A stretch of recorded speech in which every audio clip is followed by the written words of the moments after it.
Additional applications जो help करता है बैकएंड से कुछ चीज़ों को आप से कह सकते हो कि कंप्लीट करना। जैसे कि अगर मैं बैकएंड से कुछ एसएमएस प्रोसेस चलाना चाहता हूँ, ईमेल प्रोसेस चलाना चाहता हूँ, या कुछ अदर चीज़ें करना चाहता हूँ, जैसे डेटा फ्रीजिंग करना हो या कुछ भी करनी हो, तो ये यूटिलिटीज का पार्ट होता है। ठीक है, तो मैं एक बार बिजी का स्क्रीन शेयर कर देता हूँ। अ, सबसे पहले कंपनी में लॉगिन कर लेते हैं। आई होप कि आपको आप सबको वॉइस मेरी क्लियर आ रही होगी।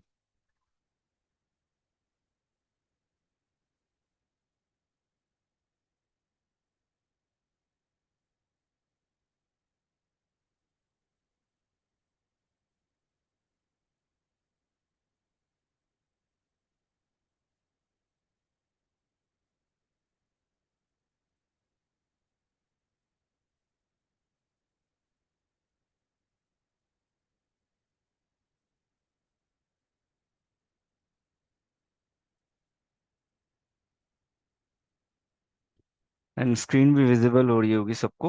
तो अगर किसी को वॉइस की इशू है या स्क्रीन विजिबल नहीं हो पा रही है तो एक बार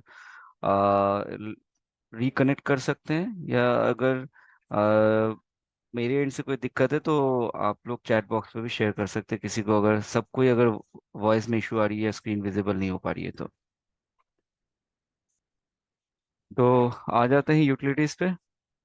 तो एडमिनिस्ट्रेशन पे जाना है, फिर एडमिनिस्ट्रेशन के अंदर जो है यूटिलिटीज बोल के एक ऑप्शन मिल जाएगा। ठीक है, तो इसके अंदर आप देख सकते हो पहला ऑप्शन जो है डेटा फ्रीजिंग। तो ये डेटा फ्रीजिंग होता क्या है, सबसे पहले इसको समझते हैं कि डेटा फ्रीजिंग क्या है। फ्रीजिंग का मतलब कि कोई भी चीज को आप फ्रीज कर रहे हो, फ्रीज कर रहे हो मतलब इसको कंस्टेंट रख रहे हो, इसमें कोई भी मॉडिफिकेशन चेंजेस कुछ ना कर पाए। तो इस तरह की चीजें जो है, अगर आप बिजी में आप कोई भी एंट्री मॉड्यूल पे आप डेटा को फ्रीज करना चाहते हो कि एक पर्टिकुलर डेट रेंज पे, ताकि आप एक डेट डाल दें, उस डेट तक की जो भी एंट्रीज है वो डेटा उस एंट्रीज फ्रीज कर दे, उस मॉड्यूल की, चाहे वो सेल हो, चाहे वो परचेज हो या रिसिप्ट हो, पेमेंट हो, कुछ भी हो। तो कोई भी यूजर उसको मॉडिफाई डिलीट कुछ ना कर पाए। तो इस तरह की चीज़ों को जो है डेटा फ्रीजिंग कहा जाता है। अब इसमें दो पॉइंट आता है, एक तो पार्शियल होता है, एक होता है फुल। तो दोनों में अंतर क्या है।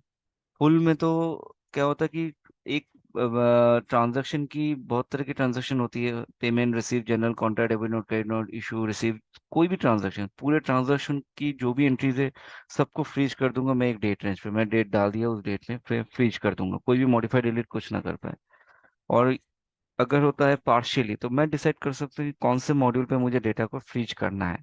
अगर मुझे चाहता हूँ मैं सिर्फ परचेज वाला जो एंट्री में करके रखा हूँ एक डेट रेंज पे, कि इस एक साथ तक की, जुलाई तक की जितनी भी परचेज एंट्री मैंने करके रखा है, उस एंट्री में कोई भी यूजर डेटा को मॉडिफाई डिलीट कुछ ना कर पाए, तो मैं उसको एक डेट रेंज पे फ्रीज करके रखना चाहता हूँ। तो मैं अपना डेट डिफाइन करके इसको सेव कर सकता हूँ। ठीक है, इसके साथ साथ अगर मुझे अकाउंट्स की ओपनिंग बैलेंस फ्रीज करनी है, आइटम की ओपनिंग बैलेंस फ्रीज करनी है, ठीक है, करेंसी कन्वर्जन में मास्टर को फ्रीज करनी है, अगर हम डॉलर यूरो में कन्वर्जन रेट सेट कर रहे हैं तो उसको फ्रीज करनी है, तो वो कर सकते हैं। Debit note, credit note entry को फ्रीज करनी है तो वो भी कर सकते हैं। ठीक है,